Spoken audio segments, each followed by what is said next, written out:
of many witnesses and entrust them to reliable people who will be able to teach others also. Take the teachings you heard me proclaim in the presence of many witnesses and entrust them to reliable people who will be able to teach others also. Take the teachings you heard me proclaim in the presence of many witnesses and entrust them to reliable people who will be able to teach others also. Take the teachings you heard me proclaim in the presence of many witnesses and entrust them to reliable people who will be able to teach others also. 2 Timothy 2:2.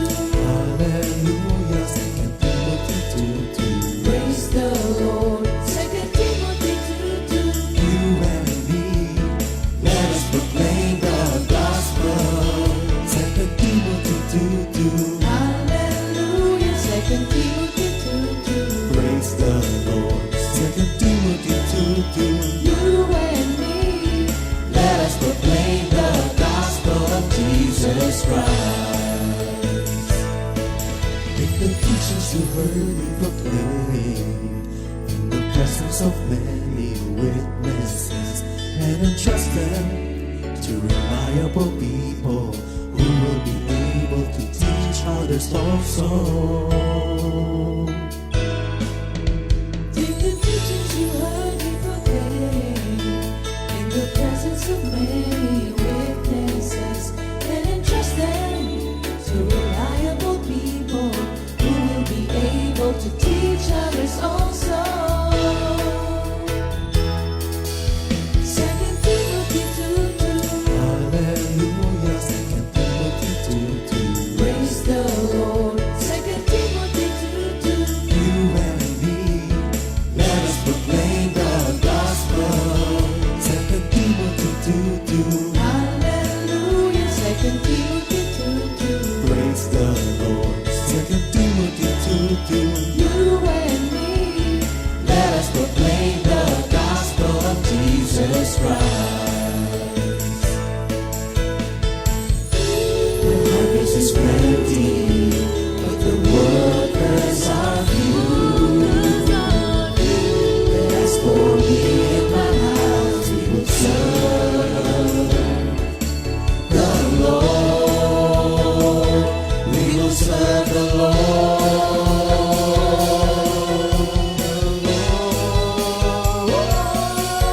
2 Timothy 2:2. Hallelujah. 2 Timothy 2:2. Praise the Lord. 2 Timothy 2:2. You and me, let us proclaim the gospel. 2 Timothy 2:2. Hallelujah. 2 Timothy 2:2. Praise the Lord. 2 Timothy 2:2. You and me, Let us proclaim the gospel of Jesus Christ. 2 Timothy 2:2. Hallelujah. 2 Timothy 2:2. Praise the Lord. 2 Timothy 2:2. You and me, let us proclaim the gospel. 2 Timothy 2:2. Hallelujah. 2 Timothy 2:2. Praise the Lord. 2 Timothy 2:2. You and me, let us proclaim, live on this day, delighting the Lord for His goodness. Let us proclaim, live on this day, delighting the Lord for His goodness. Let us proclaim, live on this day, delighting the Lord for His goodness. And He's God.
sapat.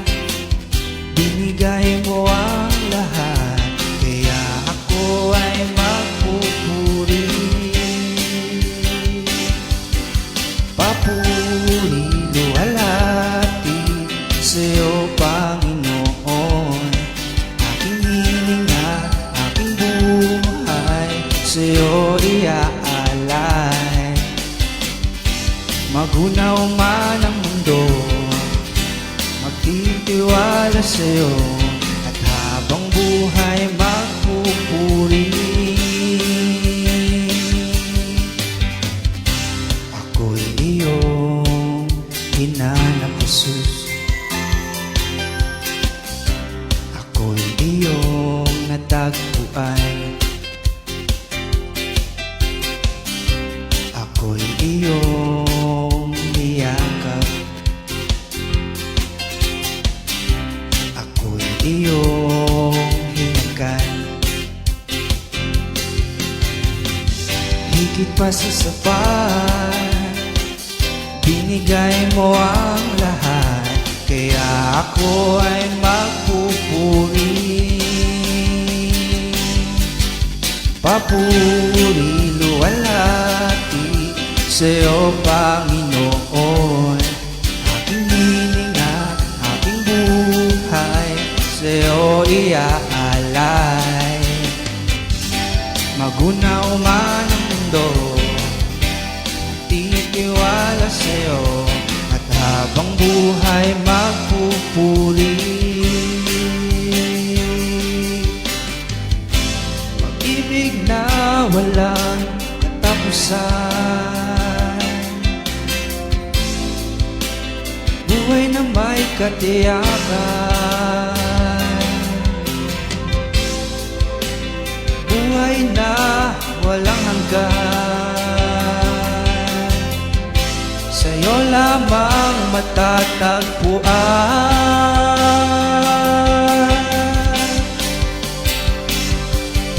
Papuri, luwalhati sa'yo, Panginoon. Aking hininga, aking buhay sa'yo iaalay. Magunaw man ang mundo, nagtitiwala sa'yo, at habang buhay magpupuri.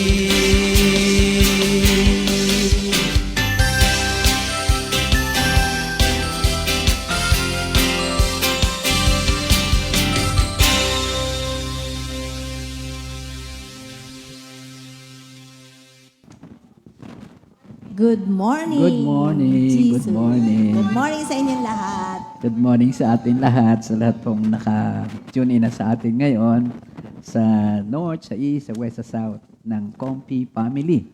Good morning din sa lahat ng mga taga-ibang bansa. Maraming salamat. Tayo makakasama na naman, nagkakatipon upang papurihan natin ang ating Diyos sa ating pag-aaral ng Kanyang banal na salita. Thank you, Lord. Hallelujah.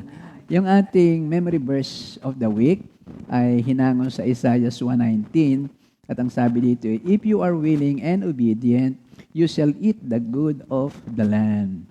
Sa Tagalog, At sa Tagalog naman, kung susundin ninyo ang aking sinasabi, tatamasahin ninyo ang ani ng inyong lupain. Wow, Amen. napakaganda. Isaiah 1:19, purihin ang ating Panginoon. So mga kapatid, kung kayo po ay hawak-hawakan ninyo ang inyong Bible, ang pag-aaral po natin ay karugtong ng ating pag-aaral sa spiritual gifts of the Holy Spirit. At ito ho, ngayon ay kukunin natin sa ganun ding teksto nung last week sa 1 Corinthians 12:4-12. 1 Corinthians 12:4-12. Siguro maganda. Mag-pray muna tayo and then tayo kakanta para ang Holy Spirit ay magalak din na tayo ay samahan. Ano? Lord, muli po sa pangalan anak na si Jesus, kami talagang nagpapasalamat, nagpupuri. Una, kahit po kakunti ang tulog dahil po excited nga sa mga araw na tulad nito, ginising mo kami ng may kalusugan, may kasiglahan. At ang amin pong nais lamang, Lord, sa oras na ito ay maibalik namin sa iyo kahit kapiranggot ng iyong pagpapalang ito na ikay aming mapapurihan, ikay aming mapasalamatan, At ang banal na Espiritu ay amin ding pasalamatan at dakilain. Samahan mo po kami sa buong oras ng aming pag-aaral. Gamitin mo po kami ni Sister Cora. Gawing isa lamang Espiritu rin upang wala kaming maligaw, wala kaming maging malayong mali sa aming mga sasabihin. Maging kalugod-lugod sa iyo. Lahat po inyong maririnig at higit sa lahat yung pong laman ng aming puso kung saan nagmumula ang mga salitang ito. At lalo na po sa pagsasagawa namin nitong aming pong mapapag-aralan. Kami pong lahat, yung mga nakikinig, yung mga narito, at kami pong dalawang Sister Cora, lahat-lahat po, ito'y aming panalangin, agad na may pasasalamat sa pangalan nga po na yung anak na si Jesus. Amen. Ay, Brother Arnold, kanta tayo. Kamangha-mangha ang iyong gawa sa buhay ko, Panginoon. Yan.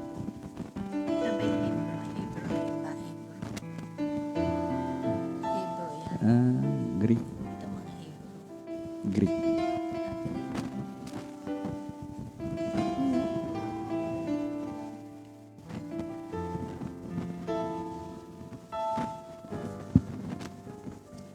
Kamangha-mangha ang iyong gawa sa buhay ko, Jesus. Kamangha-mangha ang iyong gawa sa buhay ko, Panginoon. Kamangha-manghang tunay ang iyong mga gawa. Tunay ngang ikaw ay kamangha-mangha. One more time. Kamangha-mangha ang iyong gawa sa buhay ko, Jesus. Kamangha-mangha ang iyong gawa sa buhay ko, Panginoon. Kamangha-manghang tunay ang iyong mga gawa. Tunay ngang ikaw ay kamangha-mangha. Praise the Lord. Sa 1 Corinthians 12:4-11. Purihin ang Diyos. Sa verse 4, iba't iba ang mga espiritual na kaloob, ngunit iisa lamang ang espiritong nagkakaloob na mga ito.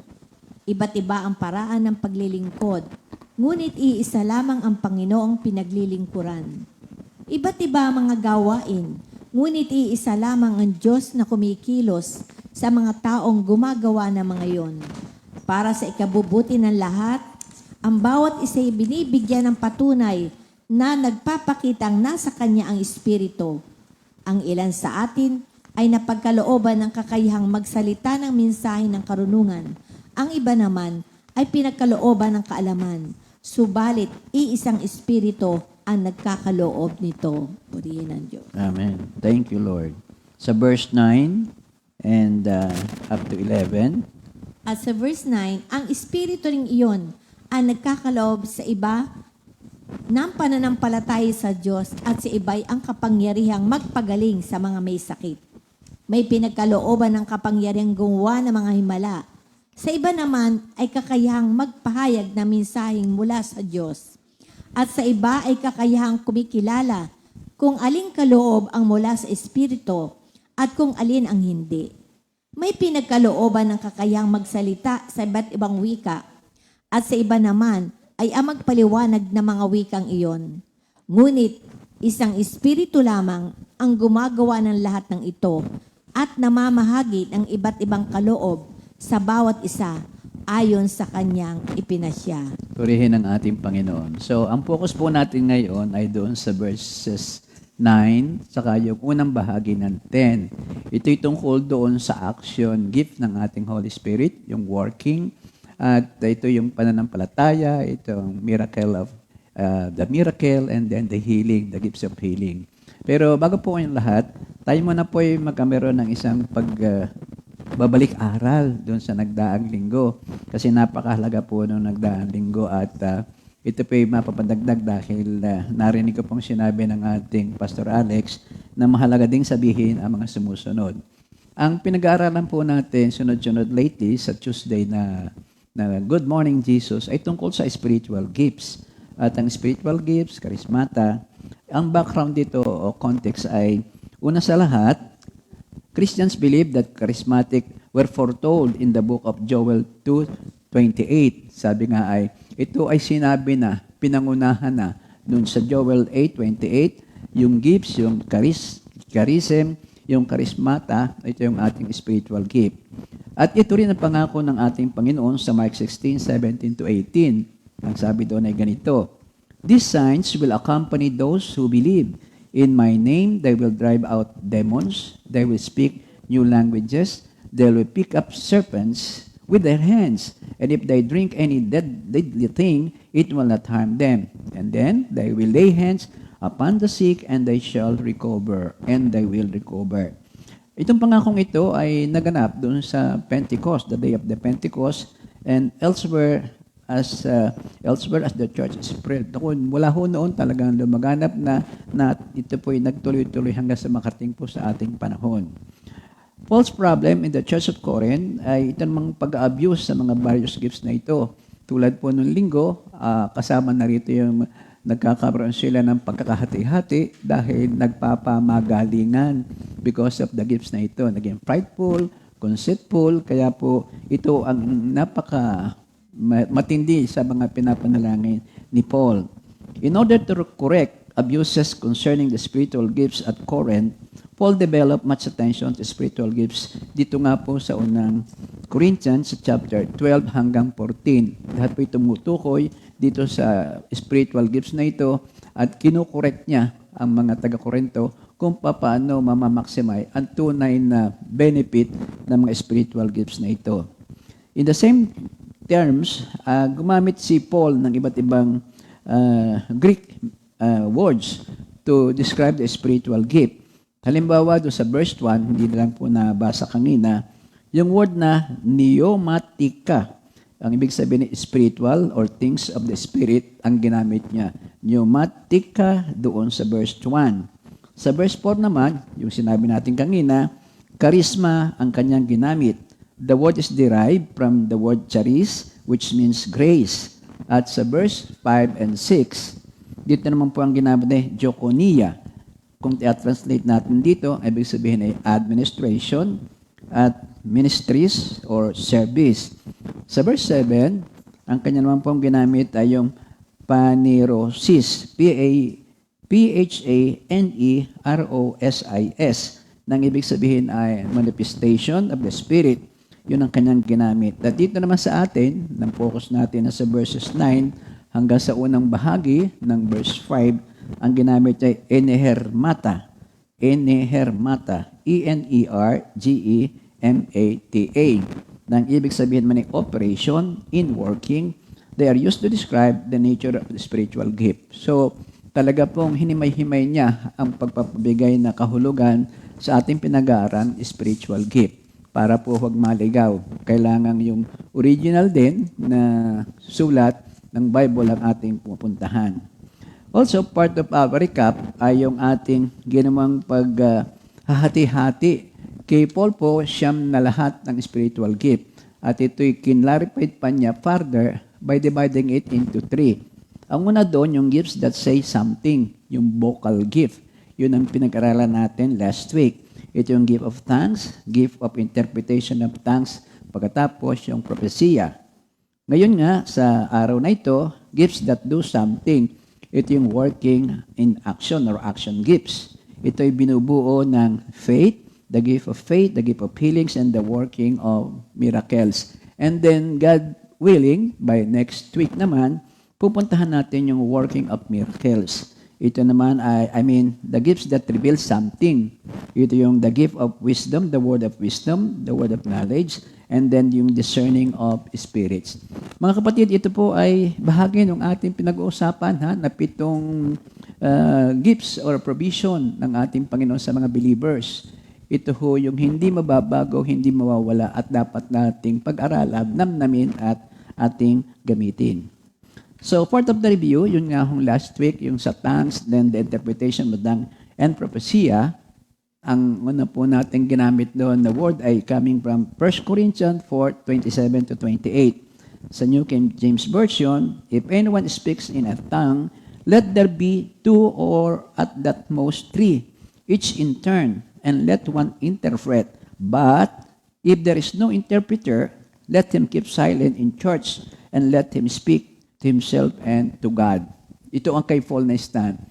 Ina-advocate niya ang gift of tongues, pero kung walang mag-i-interpret, be at your own. Go to your room and talk to God that way. Kasi kung ikaw ay narito sa kalakihan ng mga grupo at ikaw lang ang hindi mo rin naintindihan actually ito at kailangan mag-interpret. Wala itong magagawa. Makakagulo lamang or baka mapagbintang namang ikaw ay lasing. So another word na ginamit natin noong last week is sa 1 Corinthians 14:5. At ang sabi dito ay, now I want you all to speak in tongues, but even more to prophecy. The one who prophesies is greater than the one who speaks in tongue unless someone interprets so that the church may be built up. Yun ang ating sinabi kanina. Yung prophecy is greater than tongues. 1 Corinthians 14:4. One who speaks in a tongue edifies himself, but one who prophesies edifies the church. It promotes growth in spiritual wisdom, devotion, holiness, and joy. Again, prophecy means God is speaking man through man. So ang Diyos ang nagsasalita sa propesya.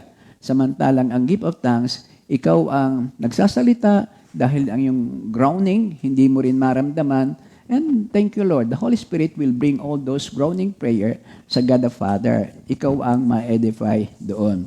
So again, narito na ngayon tayo sa action gifts. Ito yung gifts that do something.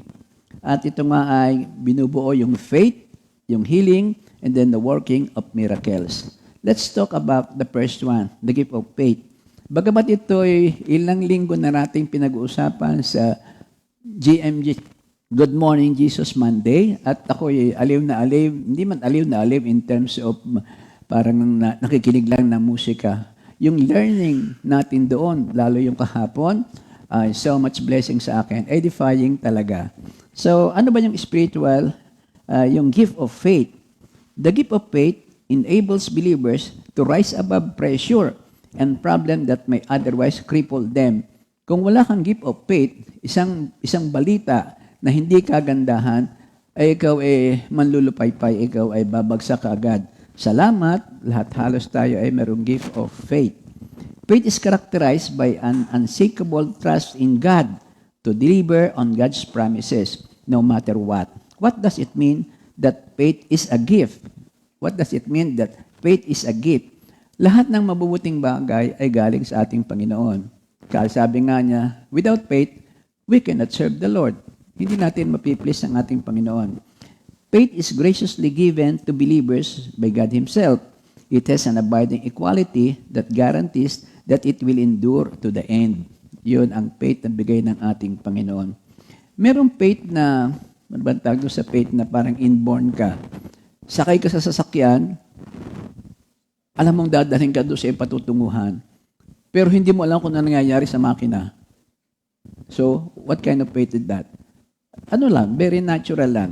Si Sister Sally nakaupo sa kanyang inuupuan na feeling easy, comfortable, relax. Pero hindi niya alam na baka yun ay bumagsak.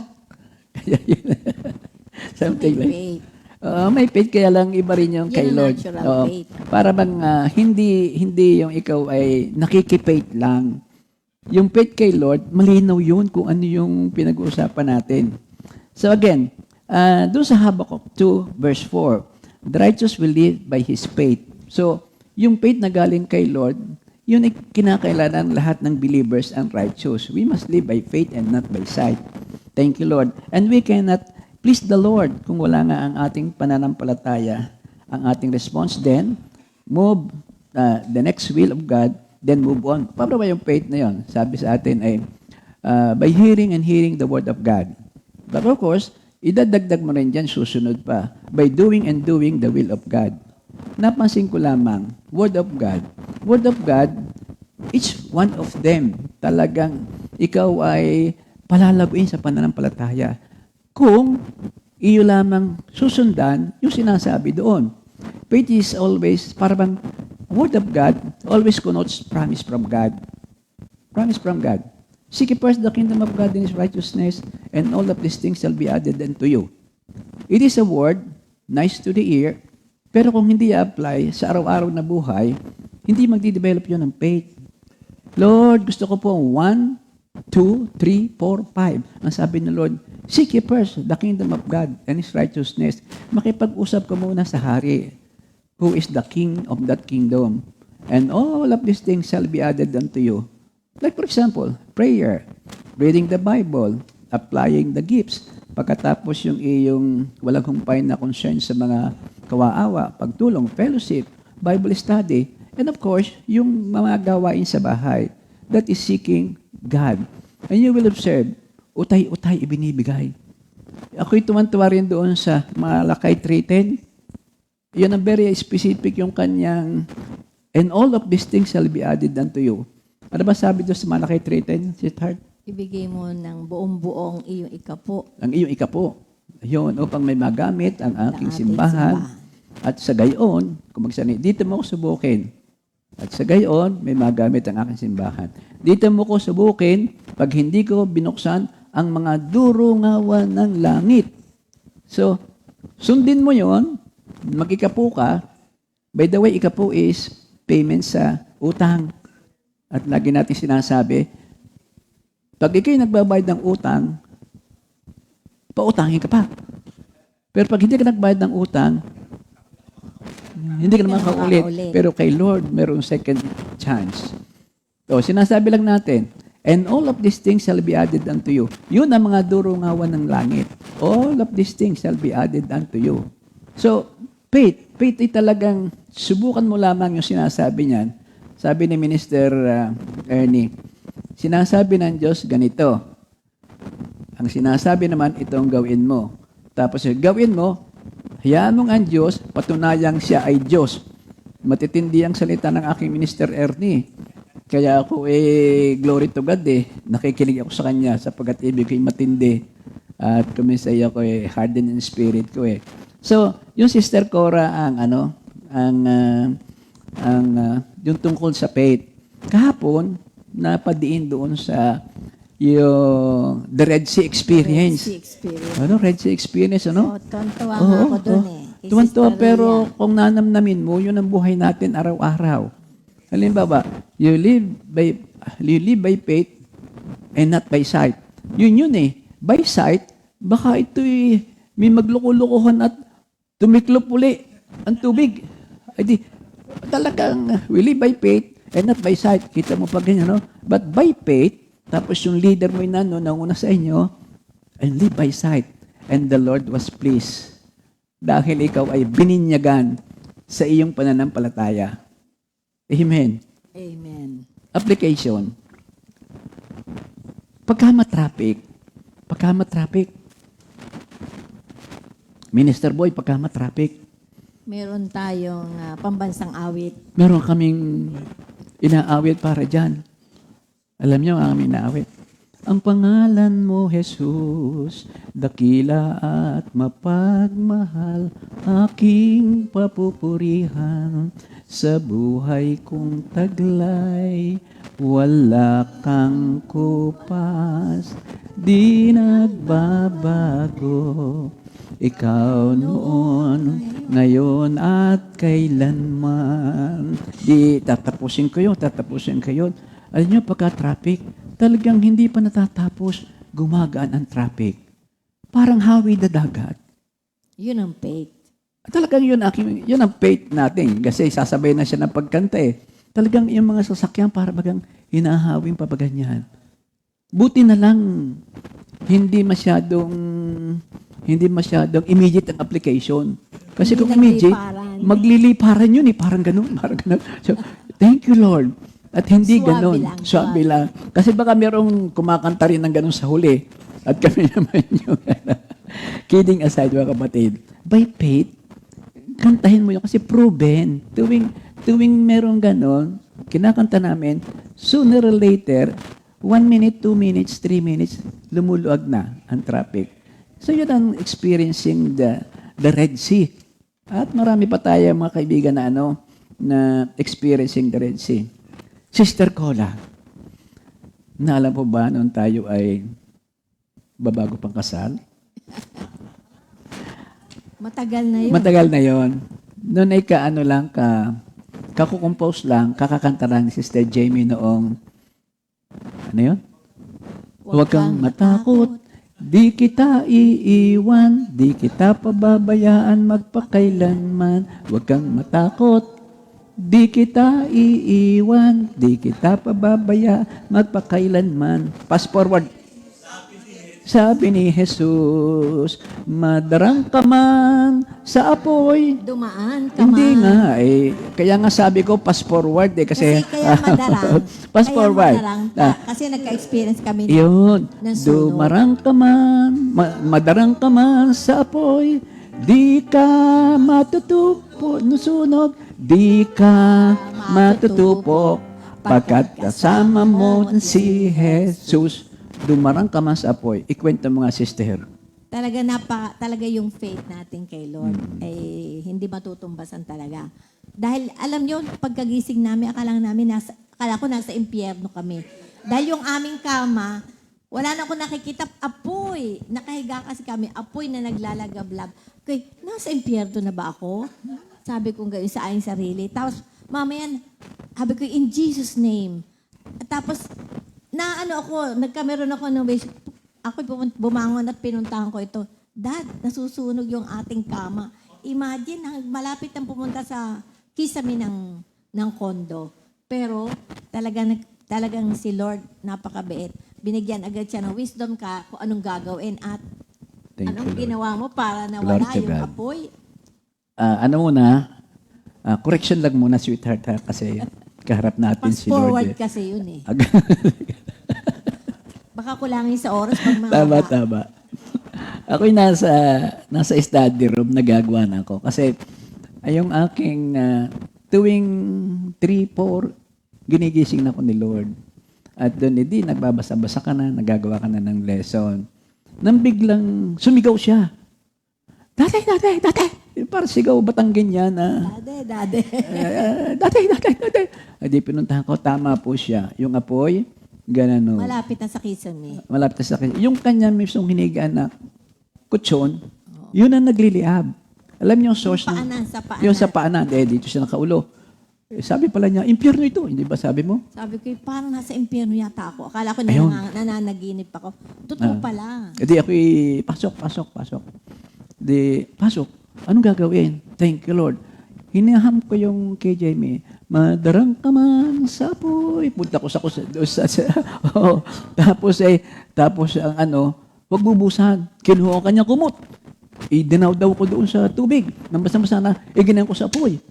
Di ka matutupok, di ka masusunog, pagkat kasama mo si Jesus. Namatay Amen. ang apoy. Lesson learned. Ang Yung source nga, electric lesson fan. learned. Ang unang lesson ang source ng sunog, yung lumang electric pan, pinagtitiisan, nakalaylay ng liig. Pagtitipid. Pagtitipid, ay maaari pa eh. And nalaglag na. Nag-apoy na. Yun ang unang lesson. Pero huwag may pamimigay Pero ang lesson natin ngayon ay faith. Oo nga, faith, pero huwag may pamimigay. Huwag may pamimigay nang hindi ayos. Baka sila naman na masunog. Para unang lesson yun. Pangalawang lesson ay ganito. Pag ginising ka ni Lord, mayroong mga laking mangyayari sa iyo. Makakagawa ka ng lesson doon At yun na, Makakapagpuri kay Lord. ganun, kasi nga may inaabang na mangyayari. Mangyayari at mangyayari yun kasi nga sa katipiran. So yun ang mga Red Sea experience. Sana wag niyong maranas yun, mga kapatid. Napakahirap pala. Nakakatakot. O nasa semi-impyerno ka, tapos wag. Huwag niyo pupuntahan yun. So, yun ang mga bagay. Katulad ng linggo, turn on the flesh. Yung tinik sa laman. Ayun, pagka ikay may tinik sa laman, ang lesson learned natin doon ay ariin mo yan, then ay warning sa iyo na ikay natutuksong gawin ito, wina-warning ka ngayon. Huwag mong gagawin yan. Napakaganda po noon. Ako nga ay nag-share sa Quezon City kahapon, nung Sunday. Sabi ko, alam niyo ba kami may something na katulad ng kay Paul. Meron kasi makapatid na kung may karamdaman din ako. Hindi ko lang sasabihin sa inyo at nakakahiya yun eh. Ngayon, tuwing yun ay sisintak, yung apply sa akin. Hindi ko magawa yung sana'y gagawin ko na. Yun ang turn in the flesh. In my weakness, He is my strength. Through the turn on my flesh. Kaya, nako, lagi ng Red Sea experience. Red Sea experience po tayo. So, ang isa pa nating dadag dito ay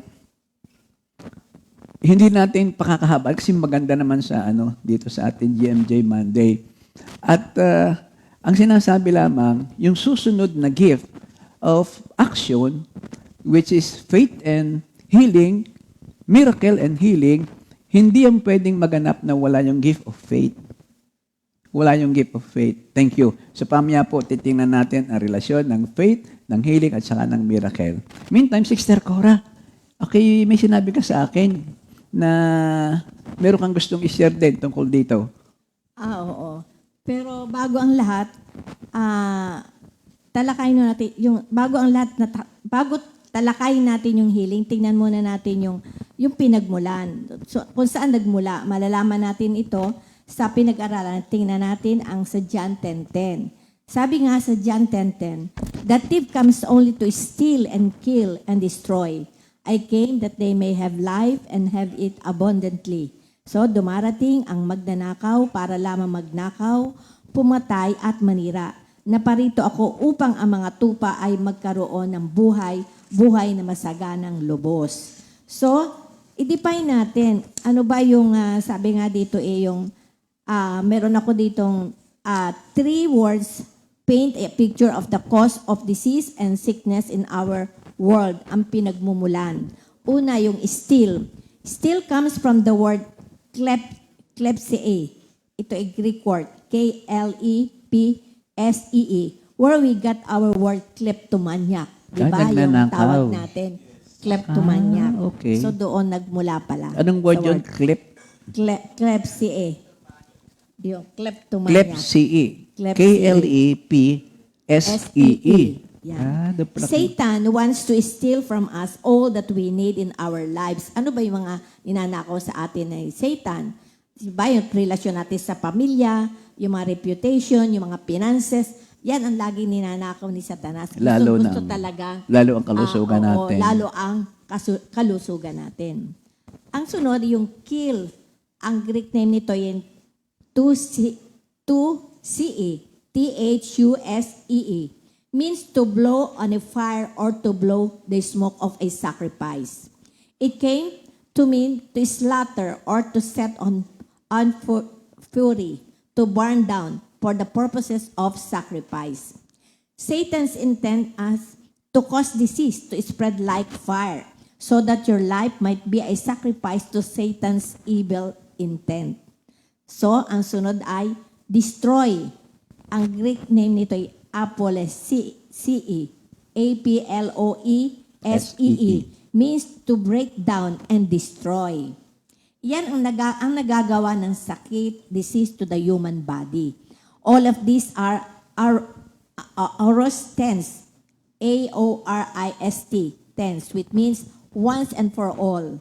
So, Kompleto na. yes, Kung lahat naganap na kompleto. yan, Ultimately, Satan's desire is to break down our health, destroy our purpose, and finally kill them.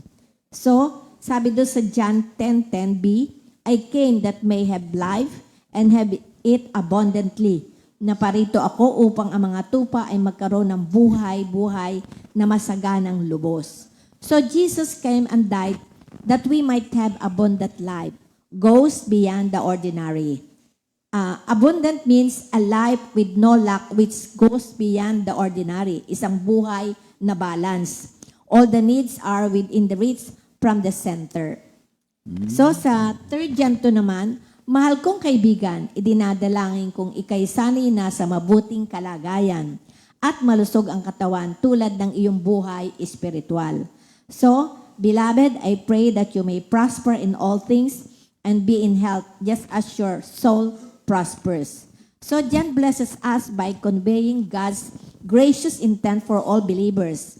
Yung key verse dito ay yung offers is to understanding healing. Una, pray means to wish one well. It implies prayer, but it indicates that those for whom this prayer is released have some choice in the matter.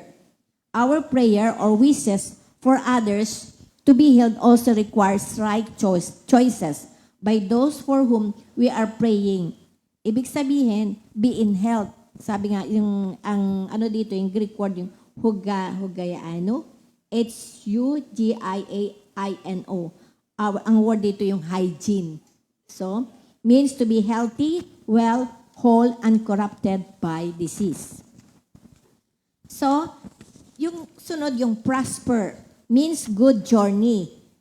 Godspeed, bon voyage. Ibig sabihin nito, sa ating paglalakbay, we will make the right decision, choices while traveling. So, napapalab dito yung money and health. As your soul prospers. Soul, ang Greek word dito ay P-S-U-C-H-E. Puchi. Mind is common translation. Our health, healing flow from right thinking and right choices. Napakahalaga ng prayer. But it's also important to choose to live healthy. Right belief and right choices involve where healing is involved. So God has created us with bodies that already possesses healing instinct. Sabi nga dito, nakabuilt in na sa ating katawan. Kung nasugatan o nahiwaan tayo ang isang parte ng ating katawan, mag-heal din ito. Diba? Usually talagang, kaya ang ating katawan talaga ay may sariling healing. When we make the right lifestyle choices, we help strengthen the propensity, natural tendency of healing that God created within us. So right choices, prayer, faith, and medical treatments. Ibig sabihin, if I cut my hand deep enough, ay doktor, tatahiin ng doktor yon. Tapos pero ang ating body ang mag-heal ng kusa. So, and all healings come from God. Amen. So, Thank you, Lord. Yun ang Yun. gift of healing. Yung pala sinasabi mo na balance, almost everything is upon reach na, nakapalibot. Ang sabing balance pala ay sige lang. Gusto kong ikaw ay gumaling, pero may response ka. Yes. Healthy living. Naman ang gusto ng Diyos para sa atin, pero ang pamumuhay So, ay lifestyle din. lifestyle din. Pero most importantly, yung gift of healing of the Lord. Gift of healing of the Lord. Dito, nakita ko lamang, Sister Cora, na katulad ng lesson natin nga ng Sunday, ang nakita dito ni Paul ay yung mga sickness na yan, weaknesses, yan ay pinadala ng kaaway upang tayo ay iharas, upang idampen ang ating spirit. Pero ang kay Lord, hindi ganoon. As a matter of fact, pinayagan niya, parang kay Job, na subukin ang tao para sa gayon, makita ni Job na kaya pala ganoon, si Paul pala, kaya niya makita ang ganoon, upang tuwing ikaw ay magkakameron ng tendency maging prideful, pag nakita mo ngayon yung mga sakit niyan, tiling, maaalala mo na hindi pala ko dapat nagmamayabang. Yun. And ultimately, ang dulo niyan ay lagi mong pupurihin ang Diyos dahil sunod mo ang kanyang kalooban. Amen. Yun. So, ano ba yung gift of healing? Sabi dito sa definition, the ability to be used as an instrument in a supernatural way and restoring health, not only physically but in other ways as well.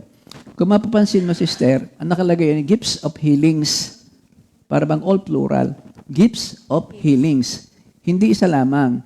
Merong magandang reflection si Robert Jamaison. Ang sabi niya, healings, referring to the different kinds of diseases which need different kinds of healing.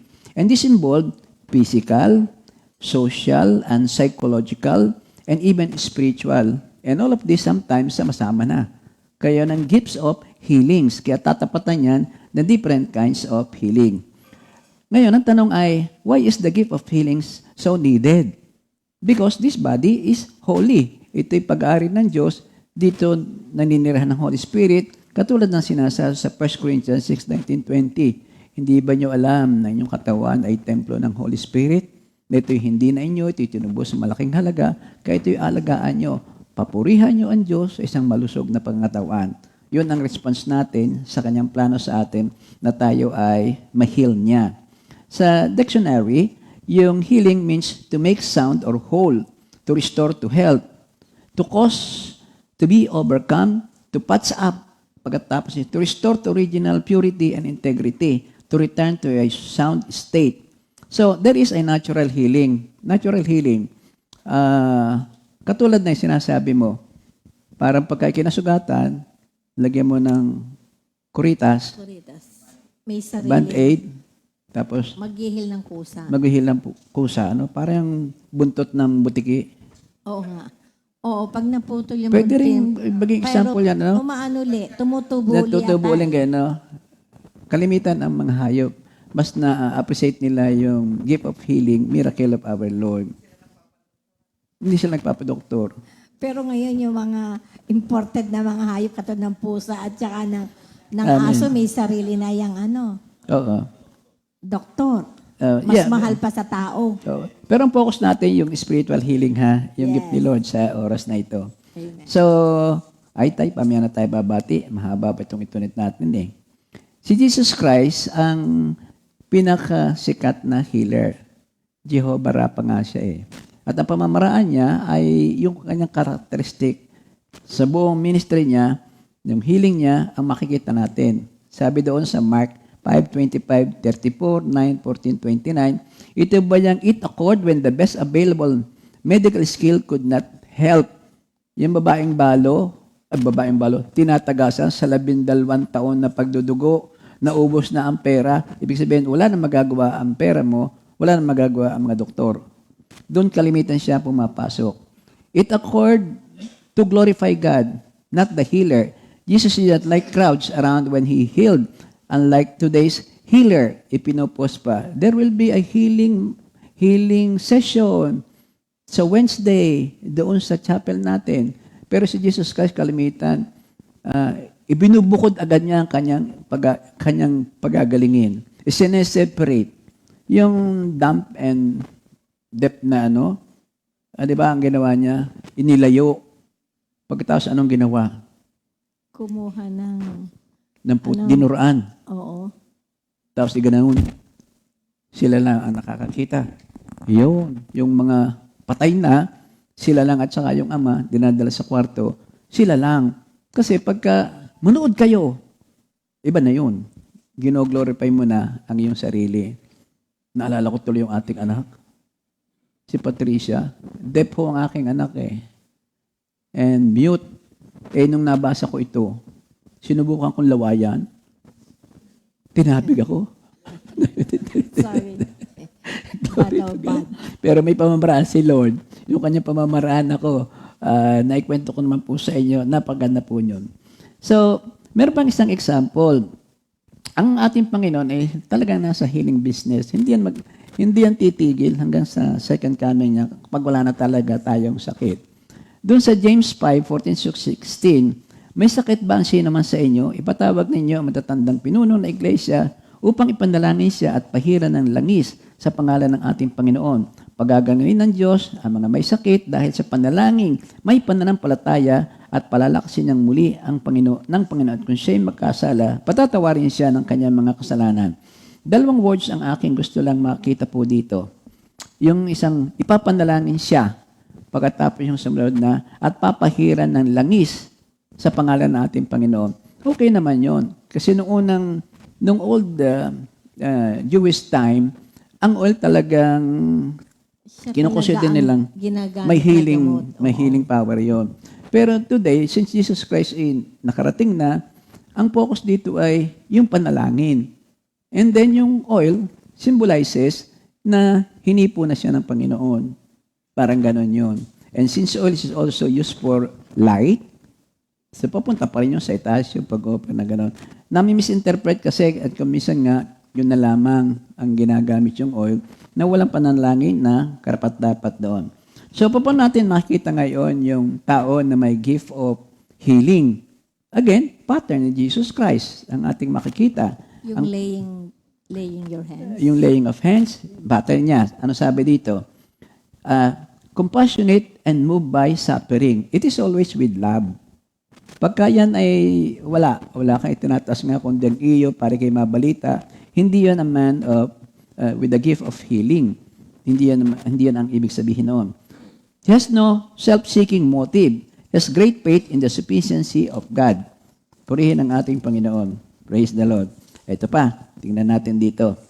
The key to understanding the spiritual gift of the working of the miracles is to ask who gets the glory for this miracle.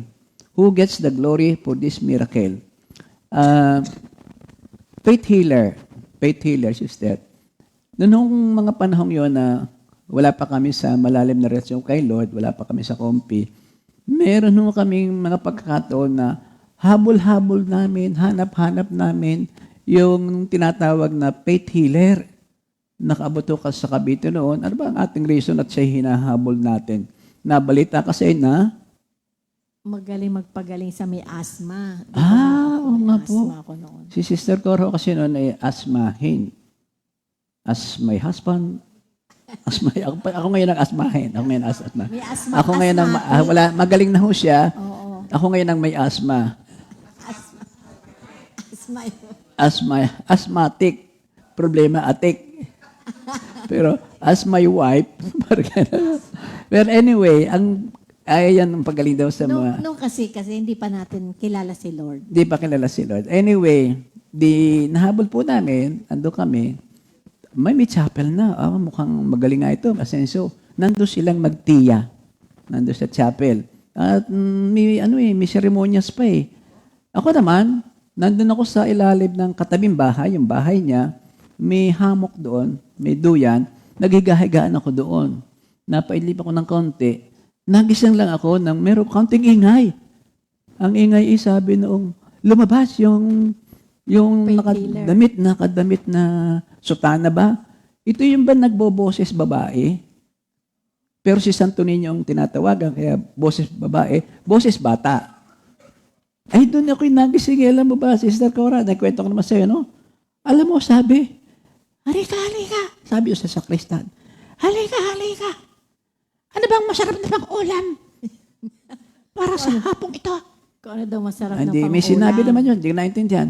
Yung kanya sutana, inilis na ganoon, at dinukot yung kanyang wallet.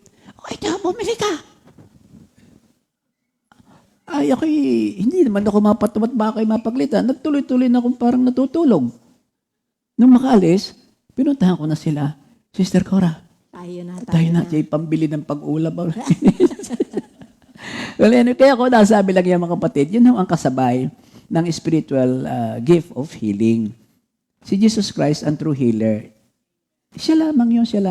Ano man ang gamitin mo, maging ito yung mga supplemental medicine from plants. Of course, si Lord, plants ginawa pang-healing sa atin. But just the same, lahat ng yan ay si Lord lamang ang pinag-uusapan. Kung wala ang recognition ng power na kay Lord, walang magagawang pag-heal. Maybe temporarily kasi by mental temporary blacking out, emotion ito eh. Ay, gumaling ako. Lalo yung nag-uopera, kaya may nakabalita na nag-uopera sa pamagitan ng kamay. Wala naman nalabas na dugo. Oo, may appendicitis daw dito. Pagkatapos dudukutin.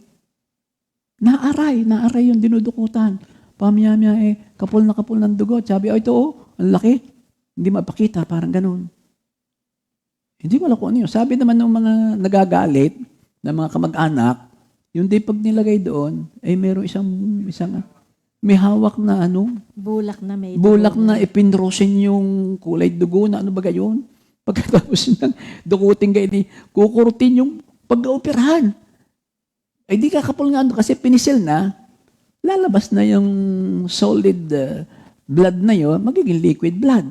At di yun, wala hong bayad. Pero sa mga kanto-kanto, donation para sa pagpapagawa ng, ay lalaki-lakihan mo kasi babalik ka pa eh. Ba't ba ako'y napapunta ron? Kaya nahaba ang sermon, sister, ay gawa niyan. Kaya nahaba ang sermon, ay nagawa niyan. So, break muna kaya tayo. Nahaba ang sermon, pagka ako. Bati muna tayo. Oo, sa Oo mga na. may birthday. Mm-mm. Lahat, sino-sino, sa July 9, ito yung mga may birthday. Si Miss MJ Sandro, si Sister Elizabeth Garrido, at si Brother John Perez. Meron pa pala si Brother Odyssey Peji, at si Miss Misha Cabral. Thank you, Lord. So, for July 9, 2024, maligayang kaarawan sa ating mga kapatid, si Sister MJ Sandro, Sister Elizabeth Garrido, Brother John Ferres, pagkatapos ay si Brother Odyssey Pehe, At si Sister Misha Cabral. Happy birthday sa inyong lahat. Misha Cabral.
Si Nikki.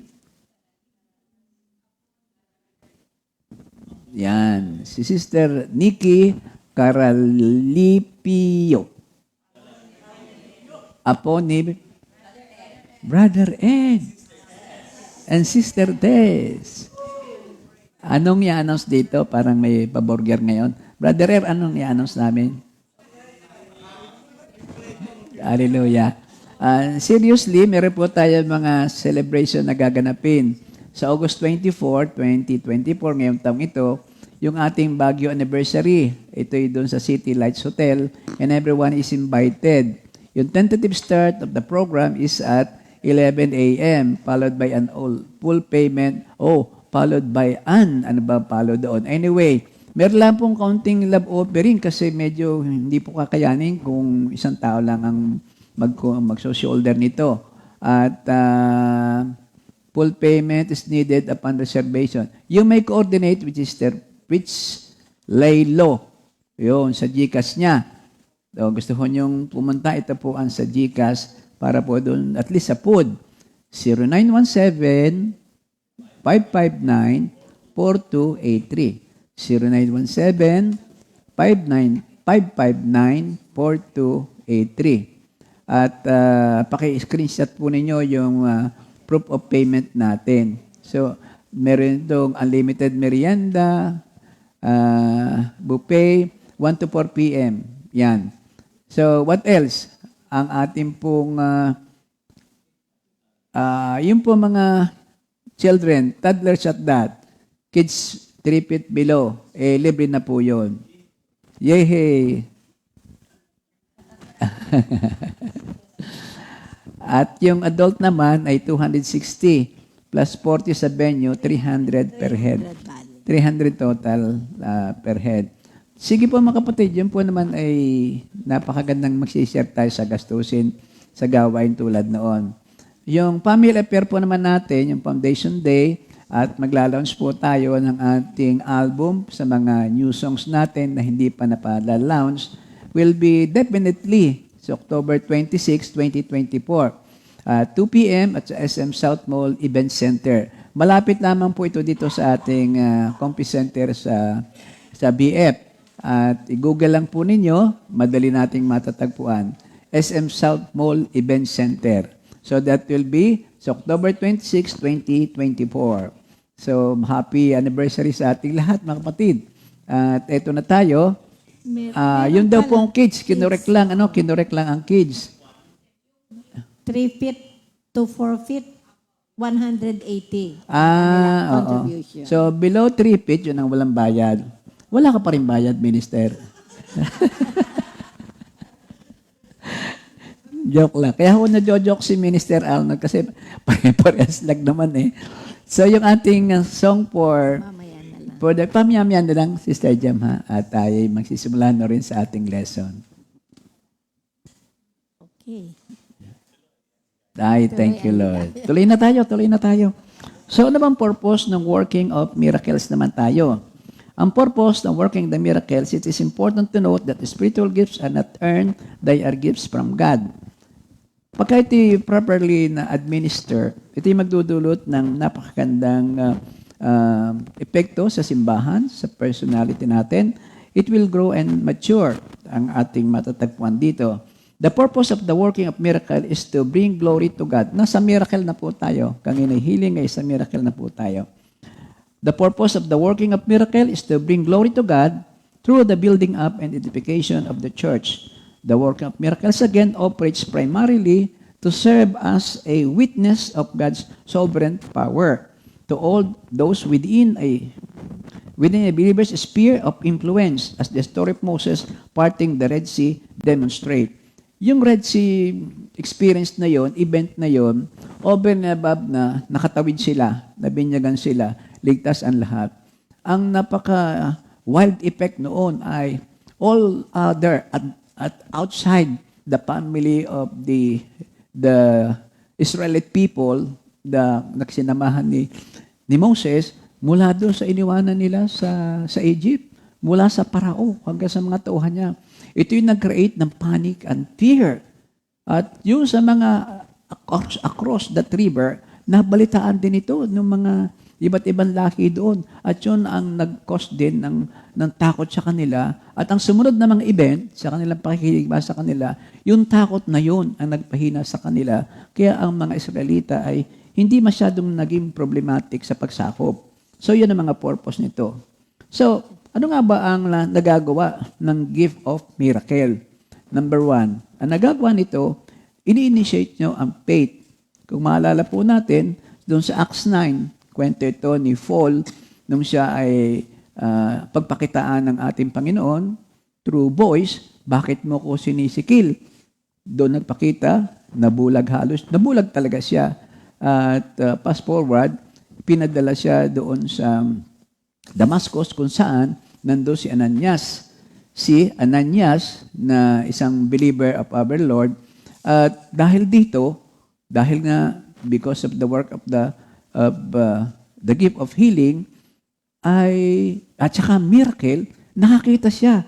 Doon ngayon nag-change ang kanyang pananaw. Si Kristo nga pala. Tama, ang sinusunod ko ay salita ng Diyos na aking napapag-aralan, pero sa maling bakod ko nagagamit. Yung mismong tinutukoy dito na Diyos Panginoon ay si Kristo. Pagkatapos, inuusig ko ngayon sila. Mali. That now becomes the new faith. Diyon ang nakita natin dito. So, it initiates faith. It restores faith. Marami dito na nawalan na ng pag-asa. Katulad doon sa Acts 9:40 to 42. Hinawakan ni Pedro ang kanyang kamay. Ito yung bang may patay na si Tabitha, and yet kanyang binuhay.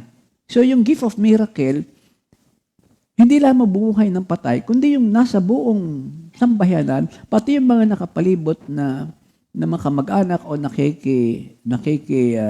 nakikisipayo, nakikidamay, doon ngayon nagkameroon ng na-restore ang kanilang pananampalataya. So, thank you, Lord. Pagkatapos, strengthened the faith. Doon naman si Paul at saka si Silas, nakabilanggo na sila. Ito ngayon ay doon sa Acts 16. Dahil sa kanilang patuloy na pagpupuri sa Diyos, kantahan sila ng kantahan, nakalas ang kanilang mga gapos, tanikala. At because of that, lalong nagtumibay ang pananampalataya ng dalawang worker of the Lord, si Paul at saka si Silas. But over and above, pati yung mga gwardyang naroon sa kanila, doon ngayon na may ang kaunting pananampalataya na ay lalong nag-strengthen at tumibay. Larong tumibay. So, ito ang nagbibigay ng initiation sa faith, restoration of faith, and then the strength of faith. Ang tanong ay, sister, sabi ni Nora Unaur, ikaw ba'y Norenian o Belmanian? Wala. Wala. Sabi ni Nora Unaur? Sabi ni Nora Anor, wala daw himala. Yon. Sa pelikulang Himala. Himala. Bakit walang himala? May pelikula palang himala. Sa susunod nating kabanata. Ayun po mga kapatid. Alam mo yung kwentong himala? Hindi nyo inabot yun. Si Nora ginamit ng isang simbahan dahil siya ay kumbaga ni musmos, inosente, tapos ay yun na. Sa pamamagitan ng paggamit siya, hawakan mo yun. Sabihin mo ito, hawakan mo. Maraming gumagaling. Kaya lamang, na-discover ni Nora, ewan ko kung tama pa ang aking memory sa pag-recall ng kwento ha, meron pala pinadadala doon na yung bang, ano tayo? Batos. Alam ba niyo sa salitang batos? May ginagamit. May ginagamit. Hindi pala ganoon. May binabayaran. Halimbawa, example lang. May saklay. Pumunta doon sa kanilang chapel. Healing hour. Ayan, may saklay na ganyan. Tapos ay, pupunta si Nora Honor sa harapan. Meron siyang sinasabing, turo na rin yung pastor. Biglang magtatrans, itatapon yung kanyang saklay. Pagkatapos tatakbo na papalayo. Ayun pala naman, hindi naman talaga pilay. Ay nahalata ni Nora, nung makita niya, binabayaran yung kanyang pinagaling. Ay hindi po pwede. Kaya sabi niya, walang himala. Pero at yung sa huling bahagi ng pelikula, nagkameron ng himala kasi siya ay, ang faith niya na bago, through her, may gumagaling talaga. Pero ayaw niyang gawin yun. Sabi niya, si Lord pa rin ang nagbibigay ng himalang ito. Ngayon, sa atin, mga kapatid, tayo ay binigyan ng kapangyarihan na ipagpatuloy ang misyong ito ng ating Panginoon, the gift of miracle and the gift of healing. Marcos 16, 17, 18, ang mga sumasampalatay bibigyan ng kapangyarihan gumawa ng mga himala. Sa pangalan ko'y nagpapalaya sila ng mga demonyo at magsasalita ng iba't ibang wika. Hindi sila mapapahamak kahit dumampot sila ng ahas o makainom ng lason at gagaling ang mga may sakit na papatungan nila ng kamay. Yun ang aking lagi na lang inuulit, sinasabi at ina-apply. Thou shall lay the hands upon the sick and they shall recover. Ito'y familiar sa atin, yung ating mga magulang, lalo ang mga inay natin. Ewan ko kayo ha. Kami, busog kami sa laying of hands with the assistance of Vicks Vaporub. Ang paniniwala noon, talagang nakakapagpagaling. Nakala mga nagaling. Faith, naniniwala sa natural faith doon sa kanyang inay, tsaka sa init ng Vicks Vaporub. But itong ating mga magulang, katulad ng mga magulang namin, nang malamang ito pala'y hindi sila, pero gift na ibinigay sa kanila bilang magulang, lalong silang nagtumibay ng paglilay ng hands. Yung paghaplos, galing ito kay Lord, kahit napakagandang gamitin at huwag sasayangin. Amen. Ang ganda po ng natin, ng ating binibigay sa atin. Ito'y heritage natin sa ating Diyos, yung healing at saka yung miracle. May tatanong ko si Sister Cora. Sa yung buhay at na-experience na ito, May nakita ka bang parang extra miracle sa buhay mo? Bukod doon sa itong mga, kumbaga walang naging problema sa ganun, sa garini, hindi nagkakasakit ng malaki. May naalala ka ba doon? Ay, marami. May 3 miracle na nangyari sa akin. Hindi lang siguro 3. Pero yung 3 pinaka-importanting miracle na nangyari sa akin. Unang-una, hindi lang niya na itatanong, ako'y teacher. Ako'y nagturo sa nung una pa kasi, yung pioneer sa amin sa probinsya, yung kamero ng, yung high school, pero out of school youth. Kagagraduate ko lang, 19 years old ako, nakapagturo ako. Alam ba niyo, mga estudyante ko ng high school, puro mga out of school youth, mga matatanda pa sa akin, may 30 years old, maglalasing, magsusugal. Kasi lahat, inano ng kapitan doon sa barangay Bulacnin na... Sa Bulacnin? Sa Bulacnin. Okay. Na lahat ng mga hindi nag-aral na pwedeng nakagraduate ng grade 6, pwede nang pumasok. So ako yung pioneer na nagturo doon. Imagine, 2 section yung ang aking pinagturuan ni 1-1 plan. Alam niyo kayo mga teacher, di ba? Ang aming 1-1 plan. Pag sinabi 1-1 plan, lahat ng subject ikaw magtuturo kasi nag-iisa ka lang nagtuturo. Ang tuturuan mo pa, mga barambado, mga lasenggo, sa gabi nagsusugal, naglalasing sa umaga, may hangover. Alam ba niyo talagang tinatapangan ko lang dahil ang lalaki nila, ako mo maliit. So, pagkakatapos ng klase, sa recess, takbo ako sa CR.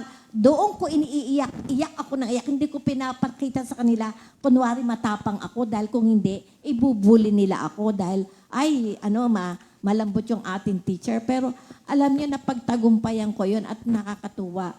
Nakatapos sila, nakagraduate sila. May mga commerce, merong mga police, merong mga security guard, na magaganda ang trabaho. Pag nga nakikita ko ay talagang nakakatuwa. Ayun ang talaga isang miracle ko. Ang padalawa, as a mother. Alam naman ninyo, may anak akong menopausal baby, si Patricia, deaf siya at mute. Pero talaga yung dinanas namin, pero talaga napakabait ni Lord. Ngayon nga, siya ay talagang nakatapos, siya, laging honor, at ngayon nga ay napakaganda ng kanyang trabaho at malaki ang sweldo, at glory to God, baka nga makakapunta pa siya outside the Philippines, sa abroad. Kaya sabi ko nga, ito pang may hindi kumpleto, pero siya pa talaga ang hindi umaasa sa amin. Talaga nakakatuwa.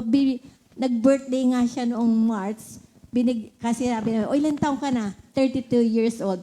Binigyan ni Daddy ng cheque na 32,000. Ayaw kunin. No, you need not. This more than I do. Ayun, sabi niya. Mas kailangan daw namin at ipag-tour na lang daw namin dahil hindi na raw niya kailangan niya. Marami daw siya niya. Kinuha mo pabalik. Pero pinilit namin, kinuha din. Kaya tingnan yung miracle.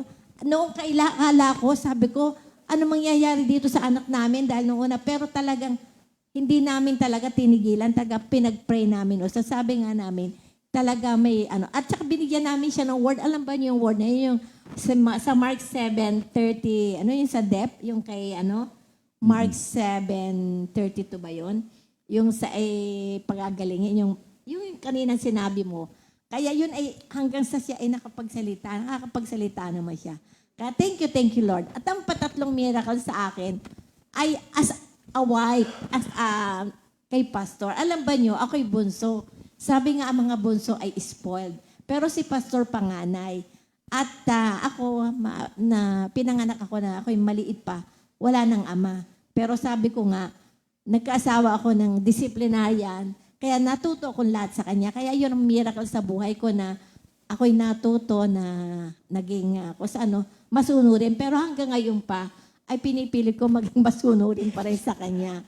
Kaya hindi lang sa akin yung mga anak ko, talaga yung disciplinaryo siya. Pero talaga napakabait ni Lord. Talaga yun ang napaka-importanting miracle na ibinigay sa akin ni Lord. Amen, amen, amen. Ang tanong nga daw ay hanggang ngayon ba meron pa mga miracle na ganito? Hindi ba ito, sabi kasi ng marami, ito ay nagtapos na. Nung si Kristo at sa kanyang mga apostol ay wala na rin ito. Wala na rin ito. Pero hindi, ako, para sa akin, dire-diretso pa nga, kaya mga kwento natin tungkol diyan eh. Nag-research po ako, ang sabi doon ay, meron mga proponents of cessationism. They distinguish between the extraordinary, miraculous, or sign of gifts, such as prophecy, tongues, healing, and miracle, and other gifts. Cessationism is held by some, according sa record naman siguro ng Wikipedia, ito ay yung mga Protestant, especially from the Calvinist tradition, who believe that miraculous gifts and their operations were limited to early Christianity and ceased afterwards. Yung wala na ang mga unang apostol. Ibang Protestants like the Lutheran, the Methodist, the Pentecostal, and the Charismatics adhere to the continuation nitong ating mga gifts na ito, believing that all the spiritual gifts are distributed among the Christians by the Holy Spirit and they are normative in contemporary Christendom. In addition, yung mga Roman Catholics, of course, I believe, galing kami doon, ang Eastern Orthodox and some charismatic group, many charismatic group also continue to believe in and make use of all of these spiritual gifts. Talaga meron simbahan na wala na, tapos na yan dahil sa bago na tayong compensation. So, in conclusion, summary, ano bang lesson na malelearn natin dito? Lahat ng gifts na ito, gifts of miracle, healing, without faith, hindi natin ito makukuha. Hindi natin ito ma-experience. Oo. At saka ito yung kung ating i-desire, dapat ay kung ating pakakanasain, ang sabi ni John Piper, number 1, it is not for self-exaltation, but for the sake of love. Kung i-desire mo, huwag sa exaltation, kung ikaw yung magiging sikat. Dapat ito for the sake of love. You want to help. You care. Gifts of healings and working of miracles are not for self-exaltation, but for the benefit of others. They could easily become the basis of right, just like teaching and preaching of mercy or hospitality or prophecy at any other gifts. Yung lesson natin noong last Sunday. Kasi pag without love, talagang pansarili mong itataas mo lamang sarili mo because kay gifted. The Corinthians, nakakagulo sila sa gifts nila. But they are meant to be expressions of love. 1 Corinthians 13:2, familiar tayo dito. Though I have all faith so as to remove mountains, but have not love, I am nothing. Sabi ni Lord, kahit gangga, liit lang ng seed ng mustasa, masasabi mo sa bundok ito, lumipat ka doon. Pero ang sabi dito ni Pablo, kahit mapalipat mo ang bundok na yan doon, kung wala kang pag-ibig, wala rin. Laging bottom line pag-ibig. Laging bottom line si Kristo because Christ is pag-ibig. Gifts are not the main thing. Love is the main thing. Using gift is one way to love. So yung mga gifts na ito, it's just one way to love. Sa 1 Corinthians 12:7, to each is given the manifestation of the Spirit for the common good. It is a great danger to want signs and wonder because they sound neat or merely because you think they would make your faith stronger. That is almost a sure way to spiritual self-centeredness. What we should really want is that Christ be honored through our self-sacrificing love for others. The greatest need we have is not for gifts of healing. The greatest need is to care that people are sick with soul-destroying sin, sick with emotional disorders, sick with physical disease, and often a tangled mixture of all of these three. Talaga pong akin ang per word ko ng keynote si John Piper kasi napakaganda nito The greatest miracle is that our heart begin to care more about the lostness and pain of others than about our own personal comforts and leisure. Yung caring for others, that's a miracle. And that is the best miracle. And we know that this gift of healing and this gift of miracle, I believe it will follow. Kasi for the good purpose of serving the people of God. So ang pangalawa, not the ability to heal at will. Ito hindi gusto mo na ikay makapagpagaling, magbigay ng miracle, pero not at your will, at the will of the Father. Kumbaga yun nga, halos ay nagiging commercial na at makakaroon ka pa ng schedule na may healing, ganitong oras, ganitong araw, sa ganon. So, lahat tayo ay mayroong gift of healing. Kaya lamang, hindi at our will, sa will ng ating Diyos. Sabi dito sa verse 9, gift of healing, but gifts of healing. So, hindi mauubusan. There is no such thing like one special gift para doon lamang sa sinasabi ko sa inyo kanina. Yung katulad ng faith healer, nag-uupira, hindi ganon. Ito nga involved, yung gifts of healings, involved ito yung physical, emotional, psychological, and spiritual lowliness. So, ito lahat ang involved doon. So, mga kapatid, sa verse 11, says it is the Spirit who apportions the gift to each and one individual as He pleases. He is sovereign and can give or withhold a gift. Yung gift of healing, miracle. Ang Diyos ang nagbigay, Diyos din ang magtatanggal. Dahil nga, according sa pagkakagamit. Nag-glorify ba si Lord? And then, ang panghuli, rightly to be sought. Talagang nararapat na ating pagnasain, ipag-pray, mapa sa atin. This implies that we may rightly seek the gifts of healing. This is implied in the pursuit of love and compassion. Praying for healing is only one way to show love to someone, but it is one way. And once we realize this, we may be led to seek the gifts. Sa 1 Corinthians 14:1, make love your aim and earnestly desire the spiritual gift. Your final aim is love. And then, ultimately, yung gifts naman, ibibigay din sa atin. So, it is not among the greater gifts like prophecy, but is one of the humbler, lesser gifts of God. Medyo pagka-prophecy, pagka-tongues, para bang ikaw ay ibang-iba. Para bang ikaw ay napakatatas, napakalaki ng iyong gift. Pero ang sabi dito, yung gift of healing, miracle, one of the humble, lesser gifts of God. Alam nyo, yung mga humble, lesser gifts of God, yun ang napakagandang gift sa atin. Kasi ikaw nakakasama na rin dun eh. You are humble, you are hindi ka ganun kataas, yun ang pinipili ng Diyos na pagbigyan ka. At doon sa pinagkalooban, ng kakaunti, ginagamit sa mabuti, pagkakalooban pa tayo ng mas malaki, mapapagkatiwalaan pa. So, we will do well not to reject it or despise it or to exaggerate it.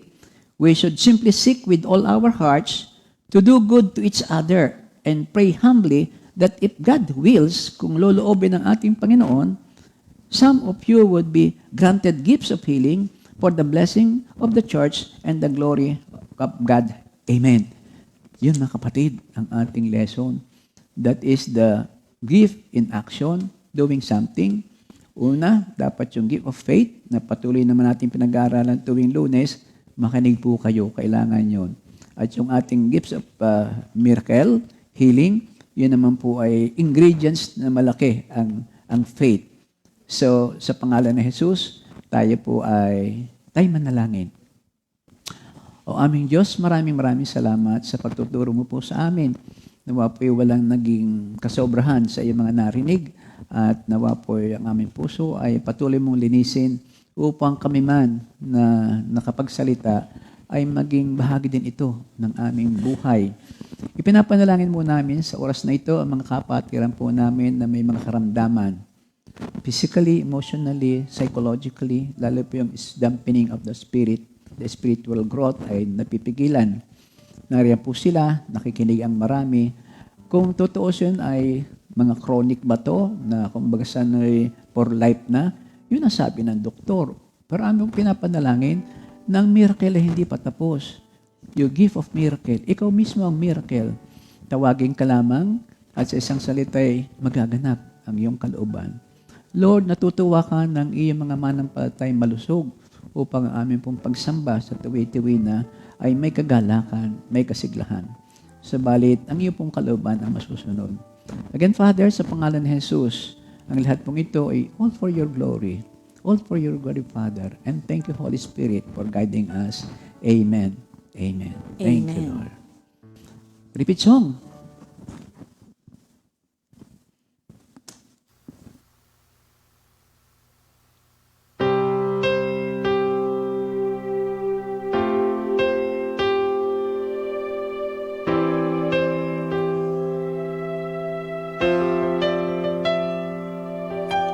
Lord, fill us each morning with your constant love,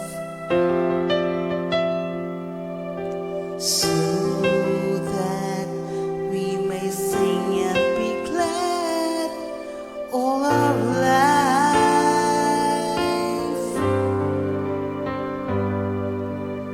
Let us, your servants, see your mighty deeds. Let our descendants see your glorious might. Oh Lord, you have always been our home before you created the earth, or made the whole world into being. You were eternally God and will be God, our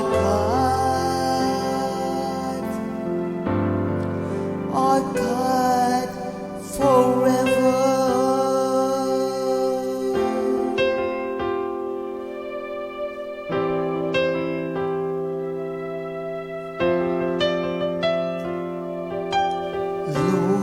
Lord, fill us each morning with your constant love,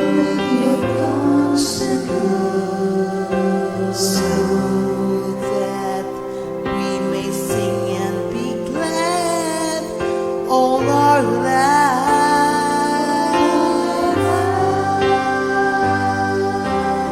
Let us, your servants, see your mighty deeds.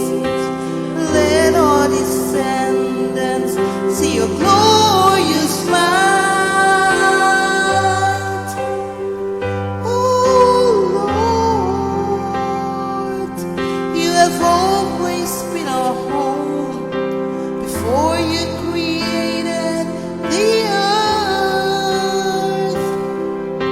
or made the whole world into being. You were eternally God and will be God, our God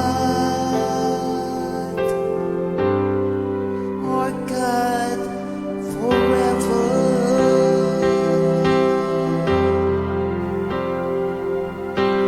Thank you, my Jesus. Thank you, my Jesus. Thank you, my Jesus. Lord, fill us each morning with your constant love, so that we may sing and be glad all our lives.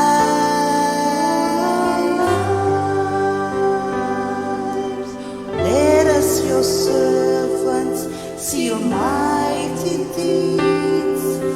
Let our descendants see your glorious might. Oh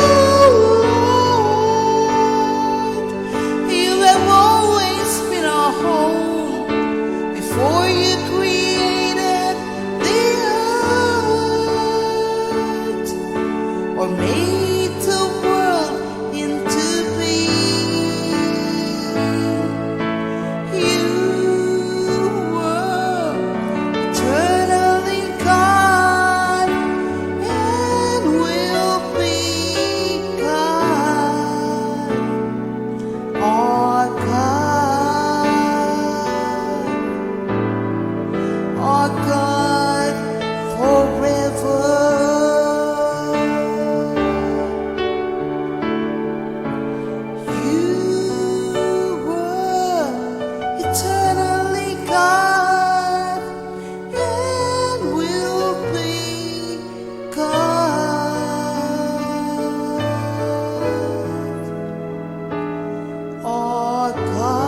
second